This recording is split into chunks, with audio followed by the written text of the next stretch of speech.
Bonjour à toutes et à tous. Quelques petits mots introductifs pour cette matinée. On a choisi effectivement le thème du logement et du financement du parcours résidentiel. Est-ce qu'il est en panne? Est-ce qu'il faut le réinventer? On va essayer d'aborder un certain nombre de ces questions et trouver un certain nombre de réponses avec les différents experts qu'on a souhaité associer à cette table ronde. Alors, la table ronde va être animée par Gaël Thomas, directeur de la rédaction de Business Immo, qu'on remercie, monsieur remarquable, fin connaisseur de l'immobilier évidemment. Et avant la table ronde, on a un invité d'honneur, Xavier Lépine. Alors on ne présente plus Xavier Lépine, la carrière de Xavier Lépine force le respect, aujourd'hui président de Paris Capital Économique, merci, mais qui a été aussi le monsieur logement de la dernière campagne présidentielle du candidat qui a été retenu par la France pour être notre président. Donc son éclairage va être extrêmement important à nos travaux. Ensuite, la table ronde. Alors, la table ronde, on a différents experts, chacun dans un domaine, et ça va être extrêmement intéressant. On va avoir Nicolas Dreyfus qui va nous porter la voix des banques. Alors cette fois-ci, Olivier a insisté pour que je vous le dise, cette fois-ci c'est BPCE, mais promis, la prochaine fois, on aura un autre groupe bancaire qui témoignera. Donc Nicolas tâchera de nous donner un éclairage. Où est-ce qu'on en est? Est-ce que véritablement le moteur est à l'arrêt? Est-ce que finalement l'année 2022 va être un millésime catastrophique? Qu'est-ce qui se passe aujourd'hui? Voilà, l'éclairage des banques, les chiffres. Les chiffres vont être importants pour bien déterminer ces éléments-là. On a également souhaité associer Action Logement Service, et je remercie Olivier Ricot qui est un ami cher.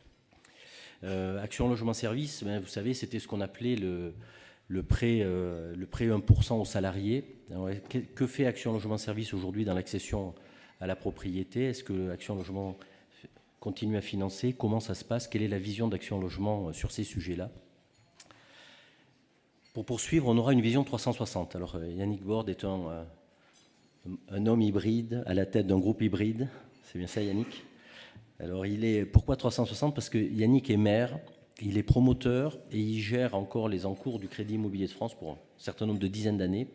Et donc il a un regard à la fois celui de l'élu, évidemment, qui ferraille avec les promoteurs, on en entend beaucoup parler, celui du promoteur qui ferraille avec les élus et qui a des logements à vendre, et donc avec un regard sur ces sujets d'accession, et également le porteur de dizaines de milliards d'euros d'encours de crédit habitat. Et est-ce qu'aujourd'hui ces crédits habitat se comportent différemment il y a quelques années? Ça nous paraissait intéressant. Et ensuite, deux start-up qui ont comme promesse de réenchanter le financement du parcours résidentiel.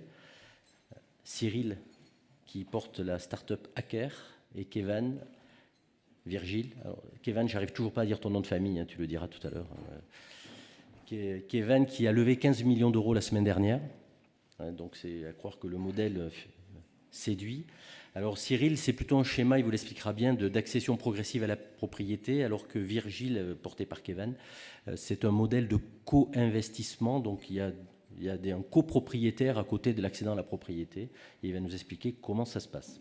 Voilà en grande ligne. Je passe immédiatement la parole à Xavier Lépine, que je remercie, et je vous remercie à toutes et à tous de votre présence. Merci beaucoup.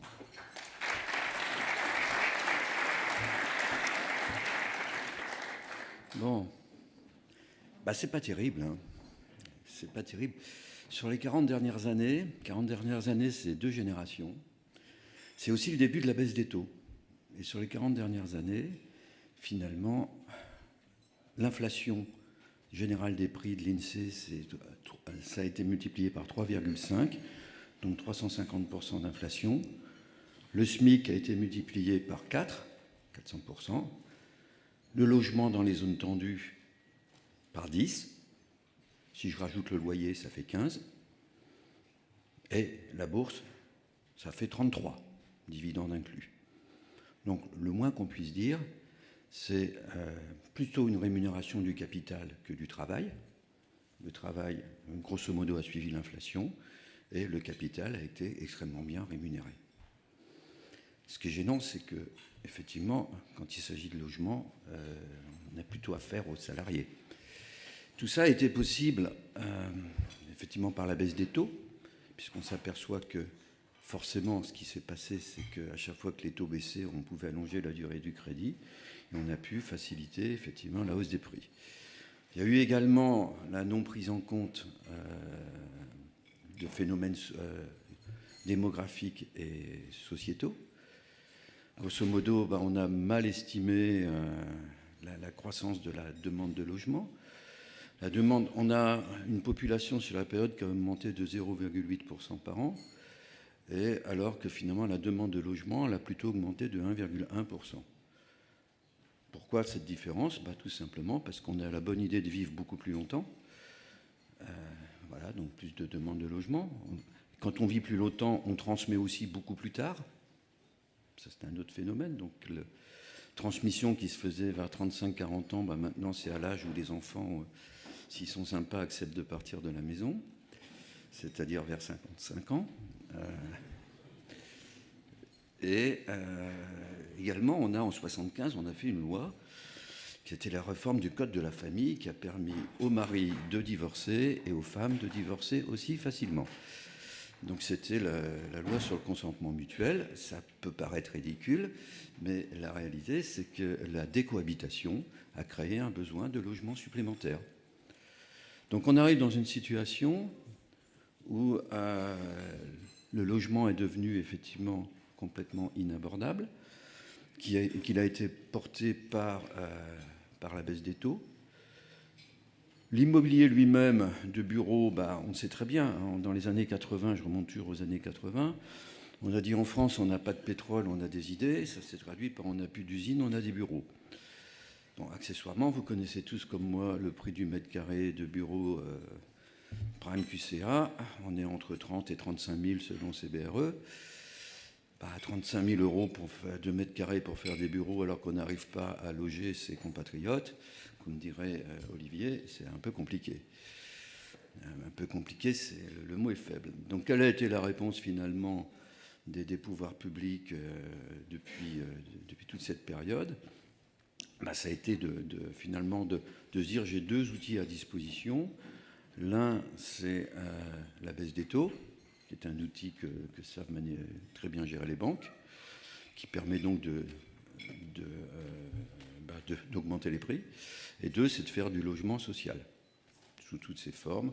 Donc on arrive aujourd'hui dans un pays où, si on se compare avec les pays comparables, on a le plus fort taux de croissance des inégalités sociales entre propriétaires et locataires, territoriale entre zones tendues et zones détendues, et générationnelle entre cheveux blancs et cheveux moins blancs.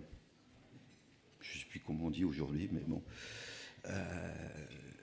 Donc c'est pas une réussite. C'est pas une réussite parce que finalement on s'est appuyé sur quelque chose d'assez facile et qui ne fonctionne pas très bien. Maintenant, qui ne fonctionne plus à partir du moment où les taux ne sont plus à zéro et où les taux risquent de remonter.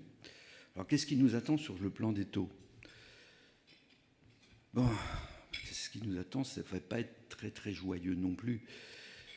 Finalement, on est toujours dans l'injonction contradictoire. À peu près en même temps, on a dit en 1995-97, on a dit, les États, collectivement, ont dit, Thatcher et Reagan sont passés par là, on ne fera plus de déficit. 3%, 60% de déficit sur PIB, 60% de dette sur PIB. Et le même jour, on signait les protocoles de Kyoto en disant il y a un problème climatique, il y a une priorité. On appelait ça une priorité. Et en même temps, vous avez des États qui ont décidé de dire collectivement c'est pas nous qui nous en occuperons parce qu'on ne fera pas de déficit. Donc ça sera le secteur privé qui devra assumer la transition environnementale pour pouvoir continuer à vivre sur cette magnifique planète. Le secteur privé, collectivement, il n'a pas fait grand-chose. Il n'a pas fait grand-chose. Depuis quelques années, il a mis quand même près de 30 ans pour réaliser que c'était un vrai problème. Et on fait ce qu'on appelle de la mitigation. De la mitigation, c'est-à-dire on a des processus industriels pour réduire les émissions de CO2, pour éviter que ça se réchauffe trop. Mais ça va se réchauffer quand même. Ça va se réchauffer quand même. On en a maintenant qu'on commence à réaliser que ça va vraiment être le cas. Et on se dit, est-ce qu'on est adapté? Parce qu'il y a autre chose que d'être juste ne plus émettre. C'est est-ce qu'on a adapté notre ville? Est-ce qu'on a adopté nos bâtiments à ce réchauffement? Et là, à un moment donné, on finit par réaliser que peut-être finalement, ils ne disent pas que des conneries au GIEC. Il y a peut-être une certaine réalité. Cette réalité, c'est que grosso modo, le climat se modifie quand même à peu près de 300 km vers le nord par 10 années. Ce qui fait qu'on va se retrouver dans cette magnifique ville de Paris et de sa région d'ici 2050, c'est-à-dire un horizon de temps d'investissement visible pour l'immobilier, avec la température de Marseille. Jusque-là, on dit c'est super, Marseille, j'adore. Sauf qu'à Marseille, il y a la Méditerranée et il y a le Mistral. Et vous avez, par exemple, des toits en tuiles. Dans le reste, on a eu la chance d'avoir vécu pendant des millénaires dans un climat tempéré. Et on n'a jamais eu l'occasion de voir, effectivement, un changement climatique visible, perceptible par l'homme. Il y en a eu, mais c'est un temps tellement long qu'on ne le voyait pas. Aujourd'hui, on sait qu'on va le voir. Donc, effectivement, nos magnifiques toits en zinc, c'est super comme radiateur. La minéralisation de la ville de Paris et de sa banlieue, c'est très agréable pour faire du tourisme. Pour le moment, ça va juste devenir invivable. Donc, je pense que dans la salle, on est à peu près tous d'accord sur le plan bioclimatique de la ville de Paris. Mais surtout que le problème, il ne va pas s'arrêter au périph'. Mais la réalité, c'est que, d'accord, on vous dit, il y a des normes, il y a des DPE, si tu n'as pas la bonne lettre, tu ne vas plus pouvoir relouer. Mais la réalité, c'est que si tu ne fais pas les travaux, même si tu es propriétaire, tu ne pourras plus vivre dedans. Donc, ce n'est plus une option. Ce n'est pas quelque chose pour embêter, c'est une réalité. Et on n'a plus beaucoup de temps. Et donc, on arrive dans une situation où, en même temps, on a ce problème-là. On est en train de réaliser que la paix bienheureuse post-effondrement de l'Union soviétique, c'est terminé, c'est-à-dire qu'on va globalement devoir dépenser 1% de plus de PIB dans la défense, et pas qu'en ce moment, durablement. On sait aussi qu'on a un petit problème dans la santé, et on sait qu'on a un gros problème de gain de productivité. Vous prenez les statistiques de l'Europe sur la croissance, vous prenez un pays comme l'Italie, depuis la création de l'euro, en croissance réelle, c'est-à-dire 2020, c'est 0%. 0% de croissance réelle. Donc, à un moment donné, sur une population vieillissante et qui a encore envie de moins en moins de travailler, ça va poser quelques soucis. Donc, il va falloir investir énormément dans l'éducation. Donc, tous ces retards d'investissement, ça va se traduire par un besoin de formation brute de capital fixe, enfin on l'appelle comme on veut, qui va être absolument considérable. Donc, quelle va être la réponse des pays ? Comme d'hab, on va quand même faire du déficit, en veux-tu, en voilà, même si on ne le dit pas. Et on va avoir de l'inflation. Pour pouvoir rendre tout ça acceptable, on va avoir des taux d'intérêt réels négatifs. Et des taux d'intérêt réels négatifs sur des secteurs à intensité capitalistique élevée, c'est chaud, c'est le cas de dire. Donc on est face à cette situation et finalement, qu'est-ce qu'on peut faire au niveau, et c'est d'où l'objet de la table ronde, qu'est-ce qu'on peut faire au niveau de l'immobilier, que ce soit l'immobilier tertiaire ou le logement. Moi, ce que je constate, c'est qu'il n'y a pas eu d'innovation financière dans le secteur du logement privé depuis 1955, en France. 1955, c'est l'arrivée des taux fixes. Là, on a trouvé un truc génial. On a dit, les banques, vous collectez des dépôts, vous ne les rémunérez pas, donc c'est plus facile pour vous de faire des taux fixes parce que de toute façon, vous avez une partie de votre argent qui vous coûte zéro. Et on surfe là-dessus avec talent et succès, puisque effectivement tout le monde nous envie notre modèle, qui est considéré pratiquement comme un modèle unique. Chaque pays, finalement, a été confronté à cette situation. Tous les pays ont connu un vieillissement de leur population, la décohabitation, la métropolisation, enfin tout ce qui est ancien, quoi. On a à peu près tous connu ça, mais les pays ont répondu quand même assez différemment par le financement. Nous, on a eu une réponse qui était d'un côté, je fais du financement social, D'un autre côté, je laisse finalement le jeu des taux fixes se faire avec la baisse des taux. Bon, qu'est-ce qu'ont fait les pays scandinaves? Ils ne sont pas plus fous que nous.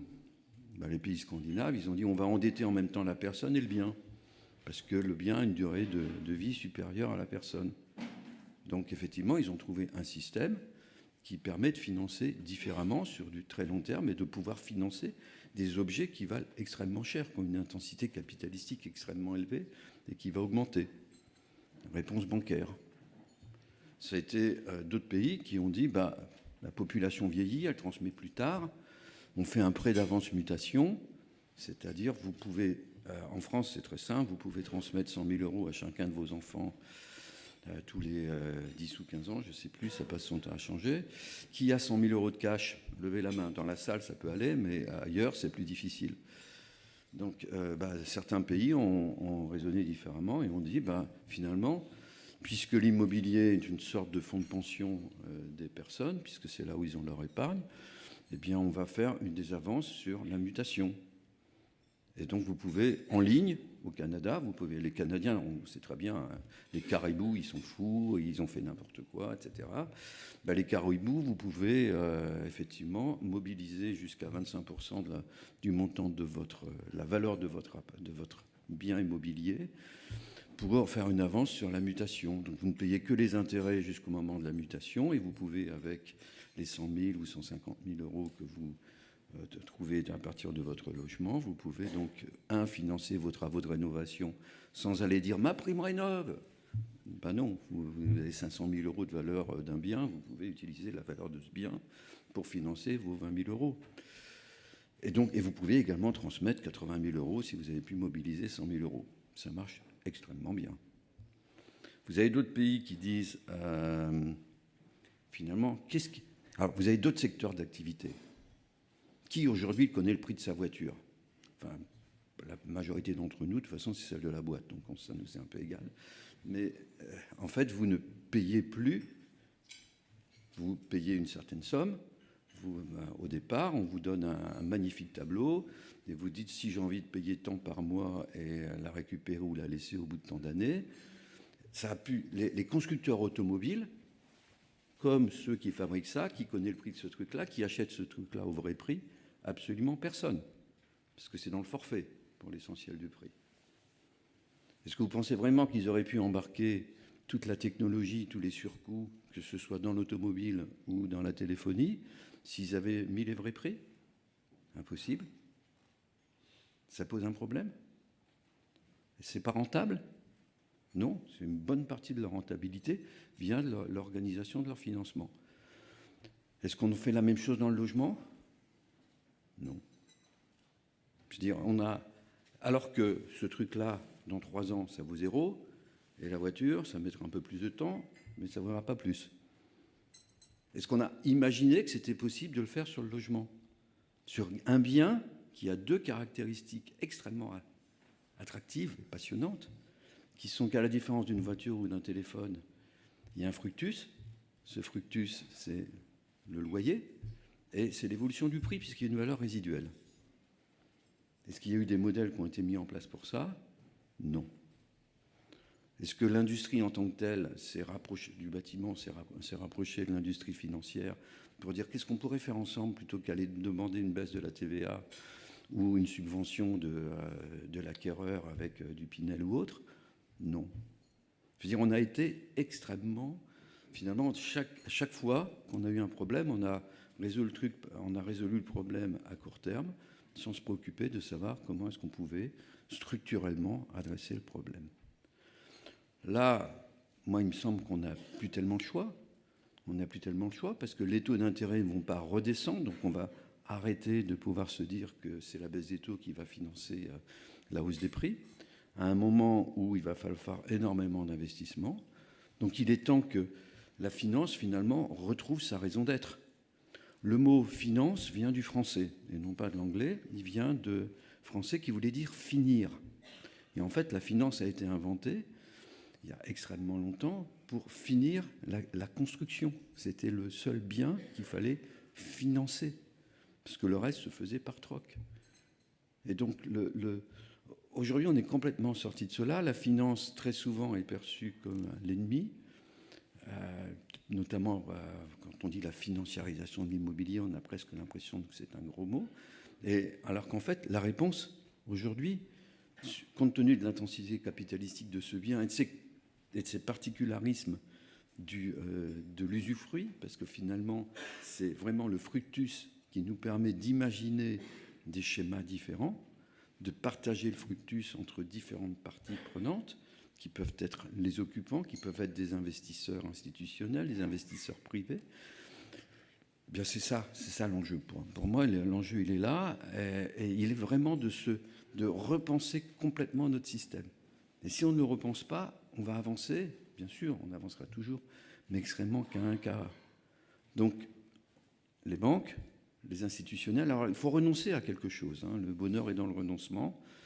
Il faut peut-être renoncer à une certaine forme d'usufruit qui était le loyer, parce que finalement, on voit bien qu'il faut introduire de nouveaux acteurs dans la chaîne d'investissement, ou des acteurs qui doivent avoir un comportement différent que celui juste dans l'encaissement d'un loyer ou du paiement d'un crédit, puisque de toute façon, les cash flows ne sont plus compatibles.